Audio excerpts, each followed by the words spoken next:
చెప్తాను. మీరు ఎప్పుడైనా వెళ్ళి కొండతో మాట్లాడండి. కొండ దగ్గరికి వెళ్ళి, ఇక మనకుంటే ఇక్కడ పెద్ద కొండ, ఆ కొండ దగ్గరికి వెళ్ళి ఈసారి ఎసరపురం వెళ్ళాడు దారిలో నించుని ఆగి మీరు కొండతో మాట్లాడండి. ఏ కొండ, నువ్వు వెళ్ళి ఆ బంగాళాఖాతంలో పోయి పడనండి అంటే పడుతుందా? ఆగండి, పడుతుందా? నాకు తెలుసు ఎవరు మాట్లాడరు ఇప్పుడు. కారణం ఏంటో తెలుసా? అప్పుడు కొండ ఏమంటో తెలుసా? ఏ కొండ అంటది నీతో, the mountain will speak to you. ఏం చెప్పా నాకేం అర్థం అవ్వలేదు నువ్వు చెప్పింది.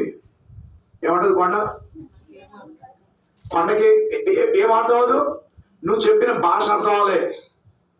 అదే యేసు పలికితే లేచి అవతలికెళ్ళి పడుతుంది. దేవునికి స్తోత్రం.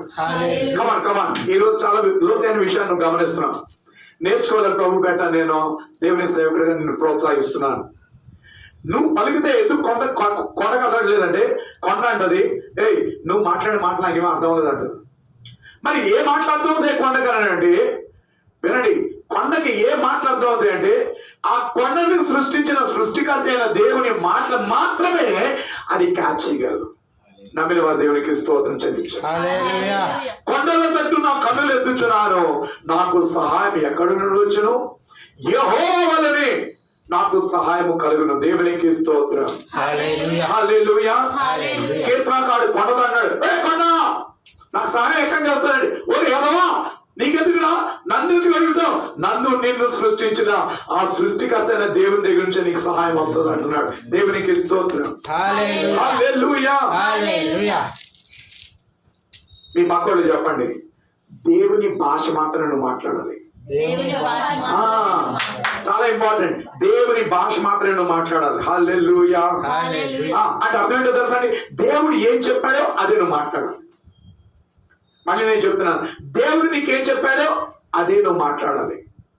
అలాగంటే మరి బైబిల్లో ఒక మాట కదండి నేను చెప్పాను, కొండ నువ్వు వెళ్ళి అవతల పడమని దేవుని మీద విశ్వాసంతో కదండి నేను చెప్పాను.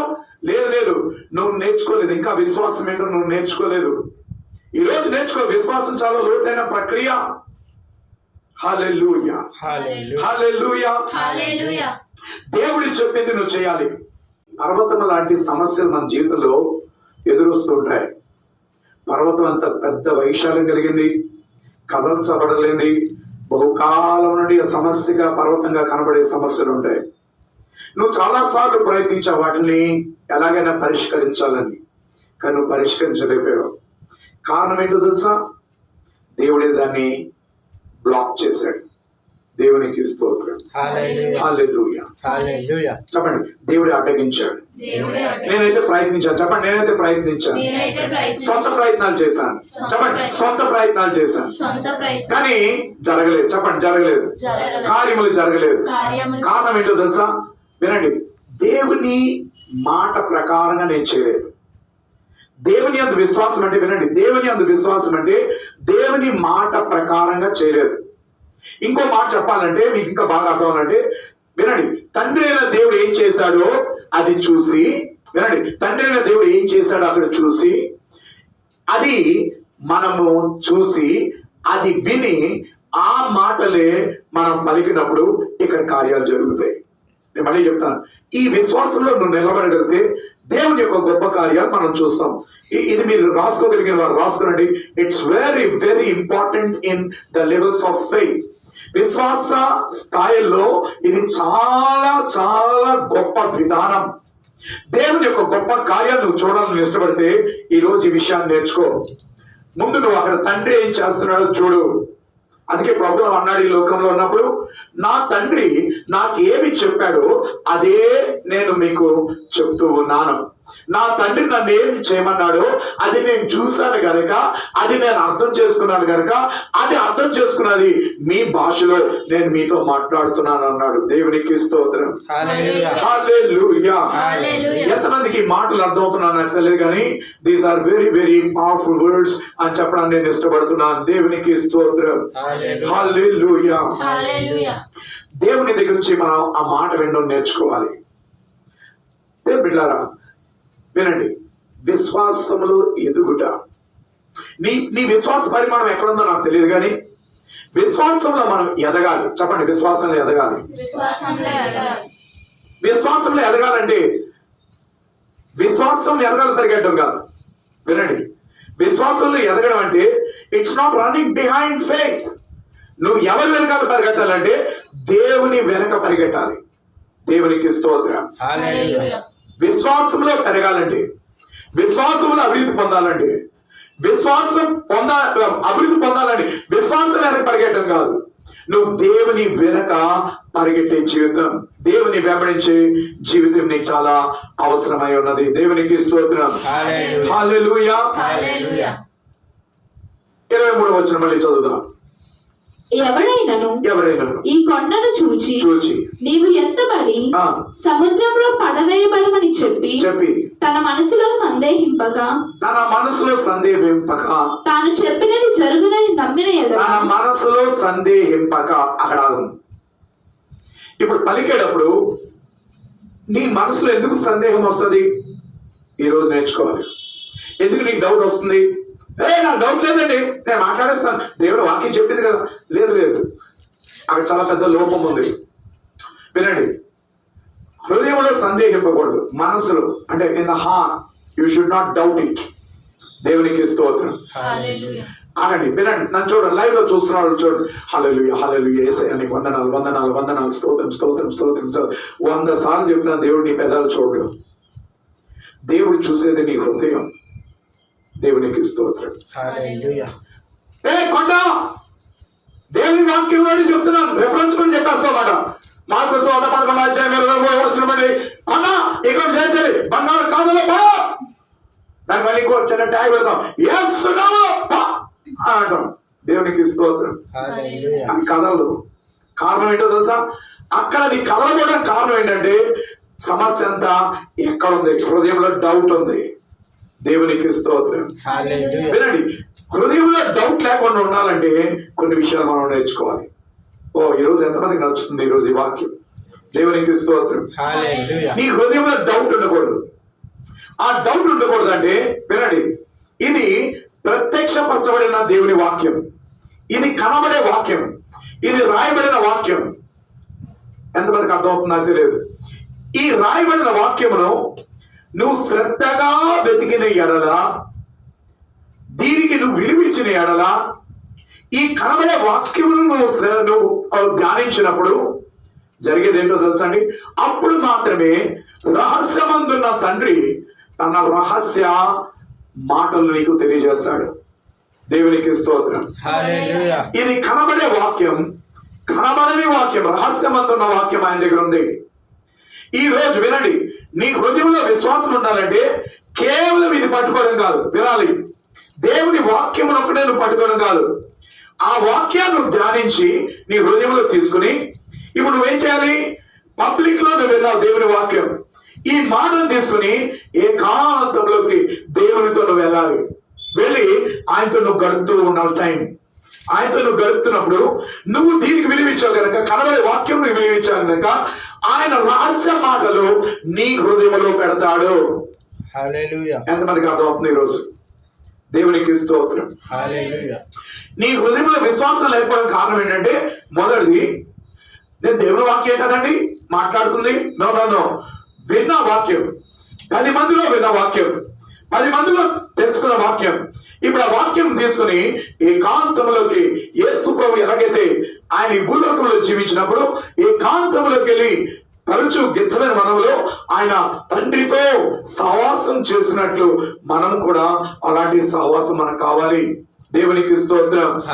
అప్పుడు ప్రత్యక్షపరచబడిన వాకు తీసుకుని ఆయన దగ్గరికి వెళ్ళినప్పుడు ఆయన ఏం చేస్తాడు తెలుసా? ఈ కనబడే వాక్యములకు, కనబడని ఆయన దగ్గర ఉన్న రహస్యముగా ఉన్న ఆ మాటలు నీకు అందిస్తాడు. ఎవరి ద్వారా అందిస్తాడు? పరిశుద్ధాత్మ దేవుని చేత ఆ రహస్యమందున్న తండ్రి దగ్గర ఉన్న ఆ రహస్య మాటలు నీకు ఇస్తాడు. వినండి, దేని పడితే దానికి వాక్యం ఉపయోగించేస్తానంటే కాదు. జాగ్రత్త వినాలి, నేర్చుకోవాలి. ఇది దేని పడితే దానికి ఉపయోగిస్తానంటే కాదు. వినండి, ఇప్పుడు ఇక్కడ ఈ ముఖంతో నేను మాట్లాడాలంటే దేవుని విధానం వేరుగుంటుంది. అక్కడ ఆ బండితో నేను మాట్లాడాలంటే దేవుని విధానం వేరుగుంటుంది. ఈ వ్యక్తితో నేను మాట్లాడాలంటే దేవుని యొక్క ఆలోచన మరొకటి ఉంటుంది. అక్కడ ఆ వ్యక్తితో మాట్లాడాలంటే ఇక్కడ మాట్లాడాను అక్కడ మాట్లాడాను అన్ని ఒకటే కుదరదు. ఎందుకంటే ఒక్కొక్క వ్యక్తి ఎడల ఒక్కొక్క పరిస్థితి ఎడల దేవునికి భిన్నమైన ఆలోచన విధానం ఉంది. కాబట్టి నువ్వేం చేయాలంటే విన్న దేవుని వాక్యమును, ప్రత్యక్షంగా ఉన్న దేవుని వాక్యాన్ని తీసుకుని వెళ్ళి ఆయనతో నువ్వు గడపాలి, మెడిటేట్ చేయాలి. మెడిటేట్ చేసినప్పుడు తండ్రితో నువ్వు కనెక్ట్ అవుతున్నావు కనుక యేసు నామములో పరిశుద్ధాత్మ దేవుడు ఆ మరుగై ఉన్న ఆ మాటలను నీకు ఇస్తాడు. అందుకే ప్రభు అంటున్నాడు, ఏమంటున్నాడు? ఆయన చెట్టుతో మాట్లాడాడు. చెట్టుతో మాట్లాడాక తీస్తారా? యోహాను 1వ అధ్యాయం 15వ వచనం. ఆ వెలుగు చీకటిలో ప్రకాశించుచున్నది గాని చీకటి దాన్ని గ్రహింపకుండెను. దేవుని యొద్ద నుండి పంపబడిన ఒక మనుష్యుడు ఉండెను. అతని పేరు యోహాను. అతని మూలముగా అందరూ విశ్వసించినట్లు అతడు ఆ వెలుగును గురించి సాక్ష్యమిచ్చుటకు సాక్షిగా వచ్చాను. దేవునికి స్తోత్రం. హల్లెలూయా. చూడండి, ఏ వెలుగైతే ఆయన చూశాడు, ఏ వెలుగునైతే కనుగొన్నాడో ఆ వెలుగునే ఇప్పుడు లోకానికి బోధిస్తూ ఉన్నాడు. దేవునికి స్తోత్రం. హల్లెలూయా. ఎంతమందికి అర్థం అవుతుంది? ఈరోజు నువ్వు పట్టుకున్న బైబిల్లో ఉన్న మాటలు, ఆ మాటలు ఆధారం చేసుకుని ఏకాంతంలో దేవునితో నువ్వు సహవాసం చేయాలి. చేసినప్పుడు వినండి, నీ పరిస్థితి ఏంటో నాకు తెలియదు. దేని బట్టి నువ్వు కృంగిపోతున్నావు, దేని బట్టి నువ్వు బాధపడుతున్నావు, ఏ పరిస్థితి నీకు పెద్ద పర్వతంలా కనబడుతుందో నాకు తెలియదు. కానీ ఆ పర్వతం నీ జీవితంలో తొలగిపోవాలంటే ఈ అందరికీ సమానమైన వాక్ కాదు నువ్వు మాట్లాడవలసింది. నువ్వు దేవునితో ఏకాంతంలోకి వెళ్ళినప్పుడు ఈ వాక్యమును ఆధారం చేసుకుని దేవుడు నీ పరిస్థితికి తగ్గ మాటలు ఆయన నీకు ఇస్తాడు. నమ్మిన వారు మాత్రం దేవునికి స్తోత్రం చెల్లించారు. హల్లెలూయా. వినండి, నువ్వు ఎప్పుడైతే తండ్రి దగ్గర నుంచి పొందుకునే మాటలు ఉంటాయో అవి పరిశుద్ధాత్మ దేవుడు ఏం చేస్తాడు? సరాసరి తీసుకొచ్చి నీ హృదయంలో పెడతాడు. అప్పుడు హృదయంలో పెట్టినప్పుడు ఇంకెన్నడూ నీకు సందేహం ఉండదు. అప్పుడు నువ్వు ఏం చేస్తావు తెలుసా? దేవుని మీద నమ్మకం. ఎందుకంటే దేవుని మాట కాబట్టి, అది నువ్వు చూసావు కాబట్టి, అది నువ్వు విన్నావు కాబట్టి పరిశుద్ధాత్మ దేవుడు తీసుకొచ్చి నీ హృదయంలో పెట్టాడు కనుక నువ్వేం చేస్తావు అంటే ఇప్పుడు ధైర్యముతోటి అధికారపూర్వకంగా యేసు నామములో మాటలు విడుదల చేస్తావు దాని మీద. హల్లెలూయా. ఇవి చాలా లోతైన విషయాలు. ఇవి మనం గ్రహించాలి. దేవునికి స్తోత్రం. సరాసరిగా 24వ వచనంలోకి వెళ్ళిపోదాం. అందుచేత ప్రార్థన చేయనప్పుడు వినండి, చూడండి, ఇప్పుడు మనం దేవుని మీద విశ్వాసం అని విన్నాం. దేవుని మీద విశ్వాసం అంటే వినిన వాక్యం, ప్రత్యక్షంగా నీ బైబిల్లో ఇచ్చిన మాటలు తీసుకుని ఏకాంతంలో దేవుడితో గడిపినప్పుడు, దేవుడు రహస్యమందు ఉన్న మాటలు నీకు ఇచ్చినప్పుడు పరిశుద్ధాత్మ ద్వారా నీ హృదయము ధైర్యము తెచ్చుకుని విశ్వాసంతో దేవుని మీద ఇప్పుడు నువ్వేం చేస్తావంటే నమ్మకంతోనూ అధికారంతో ఆ పరిస్థితి మీద, ఆ యొక్క సమస్య మీద నువ్వు మాటలు విడుదల చేస్తావు. దేవునికి స్తోత్రం. హల్లెలూయా. అలాగే నీ జీవితం ఉండాలంటే నీకు ఉండవలసింది ఏంటో తెలుసా? ప్రార్థన. చెప్పండి ప్రార్థన. చెప్పండి ప్రార్థన. ప్రార్థన. మళ్ళీ చెప్పండి ప్రార్థన. చెప్పండి ప్రార్థన. చదవమ్మా 24వ వచనం. అందుచేత ప్రార్థన చేయనప్పుడు మీరు అడుగుచున్న వాటిని ఎల్లను పొంది ఉన్నామని నమ్ముడి. ఓ, ఇందాకేమొచ్చి హృదయంలో సందేహం పడకుండా అన్నాడు. పలికేటప్పుడు ప్రార్థించేటప్పుడు పొందుకున్నాము. మరి పొందుకున్నాం అనుకోవడానికి ఎలాగా అని అంటే ఈ ప్రక్రియ కోసమే. అందుకే ఏకాంతంలో దేవునితో మనం గడపాలి, తండ్రితో మనం గడపాలి. దేవునికి స్తోత్రం. హల్లెలూయా. ఆగండి, చాలాసార్లు నేను వాక్యమును వివరిస్తున్నాను. నేను చెప్పాను, ప్రార్థన అనగా పరలోకం యొక్క జోక్యము భూమి మీద ప్రభావితం చేయడానికి మనము అనుమతించడం. అంటే దేవుడు ఆత్మయున్న దేవుడు ఆ ఆత్మలోకంలో నుండి భౌతికమైన ఈ లోకంలో ఆయన యొక్క ప్రభావం ఇక్కడ చూపించడానికి, ఆయన దీంట్లో జోక్యం చేసుకోవడానికి ఆయనకు ఒక మనిషి కావాలి. ఆ మనిషివి నువ్వు నేనై ఉన్నా. దేని ద్వారా ఆయనకు అనుమతిస్తా అంటే ప్రార్థన ద్వారా. యేసు ప్రభు ఎలాగైతే తండ్రి నీ చిత్తమే నెరవేర్చు అన్నాడు, అలాగే మనం కూడా తండ్రి అయిన దేవుడు ఏదైతే భూలోకంలో చేయడానికి ఇష్టపడుతున్నాడో దానికి ఒక వ్యక్తి కావాలి. దాని ప్రక్రియ ఏంటంటే ప్రార్థన, ఏకాంతంలో తండ్రితో గడిపే విధానం. నమ్మిన వారి దేవునికి స్తోత్రం చెల్లించండి. ప్రార్థనలో జరిగేది ఏంటో తెలుసా అండి? ఈ ప్రత్యక్ష వాక్కు ఏదైతే నువ్వు కలిగి ఉన్నావో దీన్ని తీసుకుని వెళ్ళి దేవుడితో నువ్వు మాట్లాడుతూ ఉండాలి. జాగ్రత్త అర్థం చేసుకోండి. ఎంతమంది మీ సమస్య నుంచి, పర్వతం లాంటి సమస్య నుంచి మీరు విడుదల పొందాలని ఇష్టపడుతున్నారు? ఈ ఉదయ కాలంలో దేవుని వాక్యం శ్రద్ధగా వినండి. ఇది తెలియకే మనము చేస్తున్నాము అనుకుంటున్నాం, కానీ మనకెక్కడో ఆటంకంగా నిలుస్తుంది. విశ్వాసం మీద, నీ విశ్వాసం మీద విశ్వాసం ఉంచడం కాదు, దేవుని యందు విశ్వాసం అంటే అర్థం ఏంటో ఈ రోజు ఒక గొప్ప ప్రక్రియను నేర్చుకుంటున్నాం. ఈ ప్రత్యక్షమైన వాక్కు, revealed written word of God తీసుకుని ఆయనతో నువ్వు మాట్లాడు. ఎందుకంటే ఆయన ఇచ్చాడు కాబట్టి ఆయన మాట్లాడానికి చెప్పు. ఆయన మాట్లాడానికి చెప్పినప్పుడు నీతో నీ సమస్య కొరకు ఏం చెప్పాలనుకుంటున్నాడో పరిశుద్ధాత్మ దేవుడు ద్వారా ఆ మాటలు నీకు ఇస్తాడు. నమ్మిన వారి దేవునికి స్తోత్రం చెల్లించాలి. హల్లెలూయా. చెప్పండి ప్రార్థన. చెప్పండి ప్రార్థన. ప్రార్థన ద్వారా దేవుడు చేసేది ఏంటంటే, వినండి, ప్రార్థన ఎందుకని మీరు అడగచ్చు. ప్రార్థన అంటే అర్థం ఏంటంటే దేవుని యొక్క రహస్యమైన మాటలు. దేని కొరకు? నీ సమస్య కొరకు. సమస్య 1, సమస్య 2, సమస్య 3, సమస్య 4 అని ఉందనుకోండి. సమస్య 1కి సమస్య 2 మాటలు చెప్తానంటే కుదరదు. ఎంతమందికి అర్థమవుతుంది? దేవునికి స్తోత్రం. సమస్య 1 పరిష్కారానికి ఆయన దగ్గర ఉంది, ఆ మాటలే అక్కడ ఉపయోగించాలి. సమస్య 2 ఉంది, సమస్య 2 మీద నువ్వే మాటలు పలకాలనేది ఆయన దగ్గర ఉన్నాయి, కానీ దీన్ని తీసుకెళ్ళి అక్కడ ఉపయోగిస్తానంటే కుదరదు. ఎంతమందికి అర్థమవుతుంది ఈరోజు ఈ వాక్యం? దేవునికి స్తోత్రం. హల్లెలూయా. కాబట్టి దేవునితో ఏకాంతంలో గడిపే, ఎలా గడపాలి దేవునితోటి? ప్రభువా, నా కొడుక్కి ఆ అమ్మాయిని కోరగా చేయవా ప్రభువా, ఈ మేడ మీద ఇంకొక బాత్రూమ్ వేసుకుంటాను, కొద్దిగా సాయం చేయ. ఇదిగా నువ్వు చేయవలసిన పనికి వాళ్ళ ప్రార్థన. ప్రార్థన అంటే అర్థం ఏంటంటే, వినండి, దేవుని వాక్యమును, నీకిచ్చిన వాక్యమును మళ్ళీ తీసుకుని వెళ్ళి ప్రభుతో నువ్వు మాట్లాడినప్పుడు నీ సమస్యలకు పరిష్కారానికి ఆయన మాటలు దానికి సంబంధించిన ఇస్తాడు. అప్పుడు నీ హృదయంలో మాటల చేత నింపబడతాయి, ఆయన మాటల చేత నింపబడతాయి. అలాగని మీరు అనొచ్చు, మరి ఆయన మాటలు కాదా అంటే, ఇది అన్నిటికీ యూనివర్సల్, అన్ని సమస్యలకి పరిష్కారం. కానీ నీ వ్యక్తిగతమైన సమస్య పరిష్కారం ఆయన దగ్గర రహస్యం ఉంది. ఎంతమందికి అర్థం అవుతుంది ఈరోజు? చెప్పండి, మీ పక్కడికి ప్రార్థన చేయి. చెప్పండి ప్రార్థన చేయి. చెప్పండి గడి, చెప్పండి ప్రార్థన చేయి. Reveal his secret will. Prayer will reveal his secret will. ఆ ప్రార్థన ఆయన రహస్య చిత్తమును నీ హృదయంలో ఉంచుతాడు పరిశుద్ధాత్మ దేవుని యొక్క నడిపింపు చేత. ఈరోజు చాలా విలువైన మాటలు, ఎవరు దయచేసి వెళ్ళిపోదు, ఆఖరి వరకు వినాలని ప్రభు నేను కోరుతున్నాను. చూడండి, ఒక చెట్టుని యేసు ప్రభు మాట్లాడాడు. కారణం ఏంటంటే ఆయన మీద ఆయనకి విశ్వాసం. కారణం ఏంటంటే తండ్రి ఆల్రెడీ తన హృదయంలో పెట్టాడు, అందుకే అది పారపూర్వకంగా మాట్లాడాడు. దేవునికి స్తోత్రం. కారణం ఏంటంటే తండ్రితో ఏకాంతంలో గడిపాడు. తండ్రితో ఏకాంతంలో గడిపినప్పుడు రహస్యమందున్న ఆ సమస్యకి పరిష్కారం కలిగిన మాటలు ఆయన దగ్గర ఉన్నాయి. దేవునికి స్తోత్రం. మీరు గమనించారు ఎప్పుడైనా బైబిల్లో యేసు ప్రభు ఆ 4 సువార్తలు చేసిన అద్భుతాలు మీరు చూస్తే, గుడ్డి వారిని ఒక్కొక్కరు ఒక్కొక్క భిన్నమైన రీతిలో ఆయన స్వస్థపరిచాడు. దేవునికి స్తోత్రం. భిన్నమైన రీతిలో స్వస్థపరిచాడు.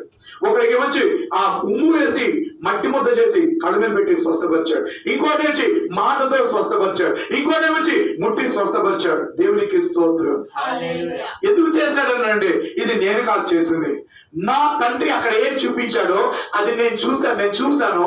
ఆ మాటలు నేను చూశాను కాబట్టి, వినండి, తండ్రి చేసింది నేను చూశాను కాబట్టి ఇప్పుడు నా హృదయంలో ధైర్యం వచ్చింది, విశ్వాసం ఉంది, నమ్మకం ఉంది.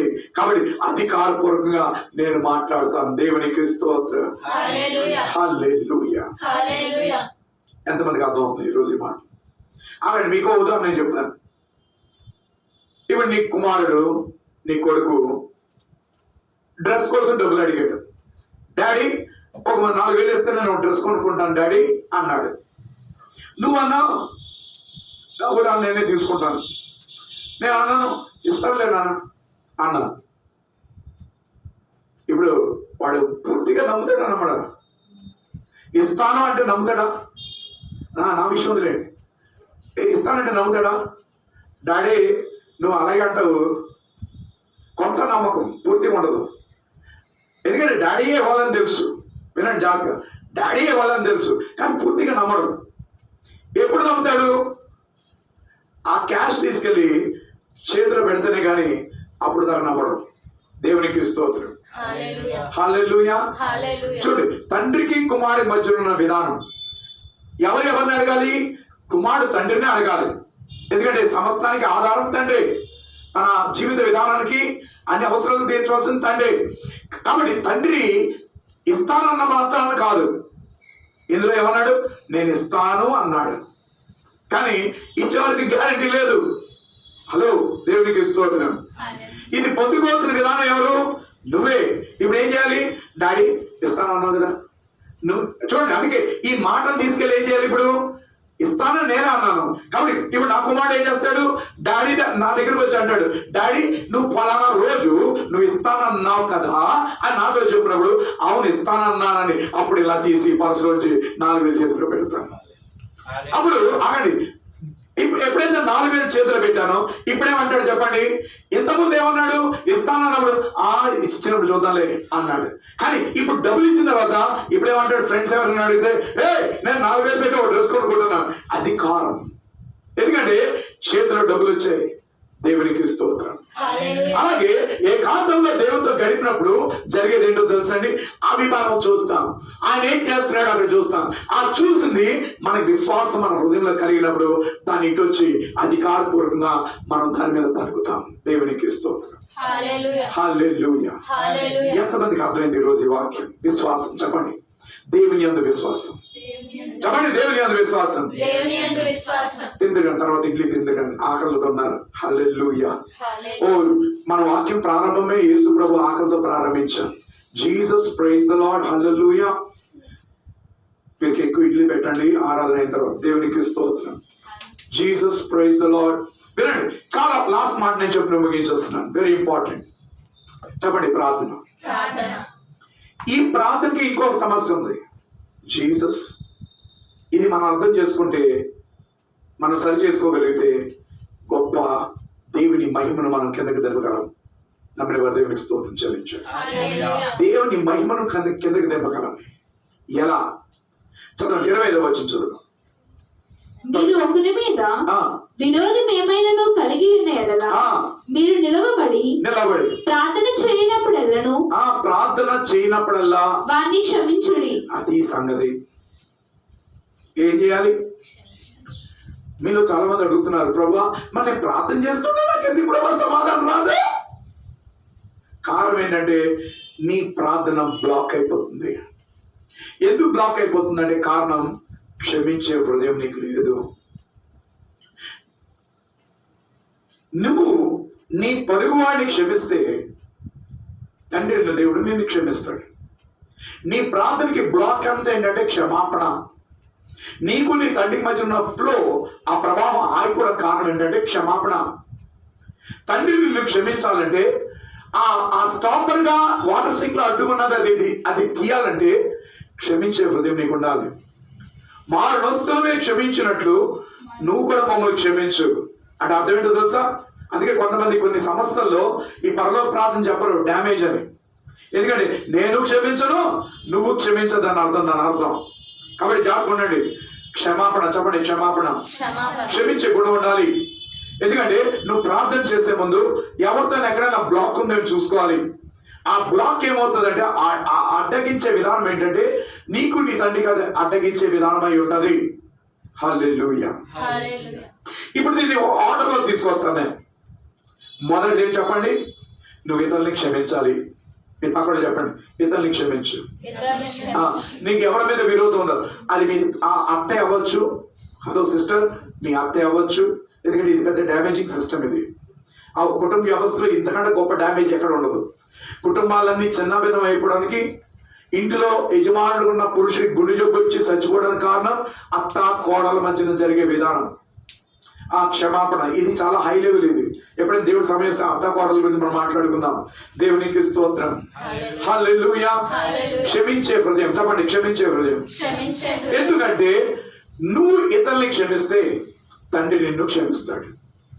తండ్రి క్షమాపణ పొందావంటే అర్థం ఏంటంటే నీ ప్రార్థన సరాసరిగా ఆయన దగ్గరికి వెళ్తుంది. దేవునికి స్తోత్రం. హల్లెలూయా. ఎప్పుడైతే నీ ప్రార్థన అంటే అర్థం ఏంటి? వినండి, దేవుని మాటలు మళ్ళీ వెనక్కి ఆయనకి చెప్పడం.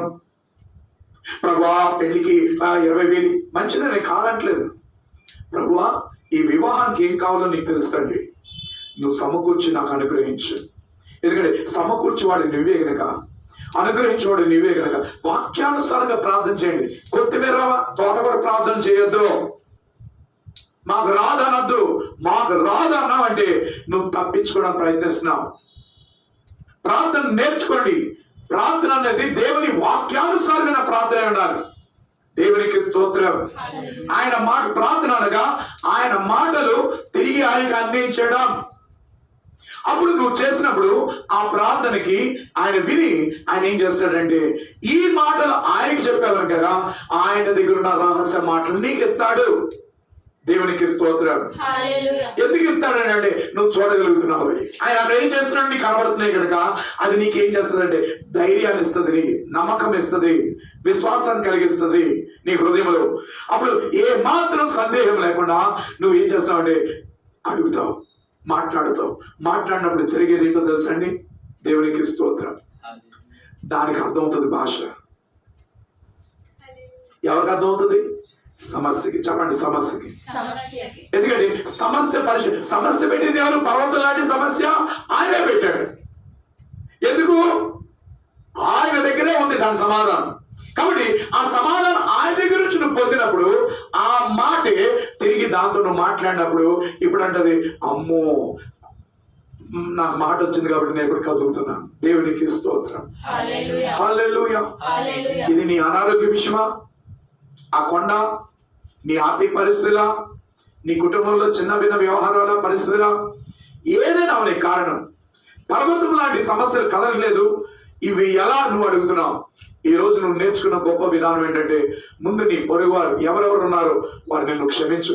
హృదయంలో సంపూర్ణంగా ఆ క్షమాపణ కలిగిన హృదయంతో నువ్వు ఉన్నప్పుడు నీ ప్రార్థన, ఎందుకంటే నీ తండ్రి నిన్ను క్షమించాడు అంటే నీ ప్రార్థన ఆయన దగ్గర చేరే విధానంలోకి వెళ్ళింది. ఎప్పుడైతే నీ ప్రార్థన ఆయన దగ్గర చేరే విధానం వెళ్ళిందో ఆయన తన మాట నీకు ఇస్తాడు. దేని కొరకు ఇస్తాడు ఆ మాట? నీ సమస్య నుండి పరిష్కారం అవడానికి. ఇప్పుడు మళ్ళీ ఆ సమస్యతోటి నువ్వు యేసు చెప్పాడని అన్నావు. యేసు నామములో నేను నీకు ఆజ్ఞాపిస్తున్నాను, చెయ్యి. దేవునికి స్తోత్రం. హల్లెలూయా. విశ్వాసం మీద విశ్వాసం కాదు, దేవుని మీద విశ్వాసం. మీ పక్కన చెప్పండి, దేవుని మీద విశ్వాసం. ప్రార్థించు. చెప్పండి, ప్రార్థించు. చెప్పండి, ప్రార్థించు. ఎందుకంటే దేవుని రహస్య మాట ప్రార్థన ద్వారా నీకు అనుగ్రహించబడుతుంది. దేవునికి స్తోత్రం. ఆ ప్రార్థన దేవుని సన్నిధి చేరాలంటే నీకు క్షమాపణ హృదయం ఉండాలి. దేవునికి స్తోత్రం. దేవుడి విలువైన మాటలు మన వినికిడిలో దీవించి ఆశీర్వదించునుగాక. ఆమె ప్రార్థన చేసుకున్నాం.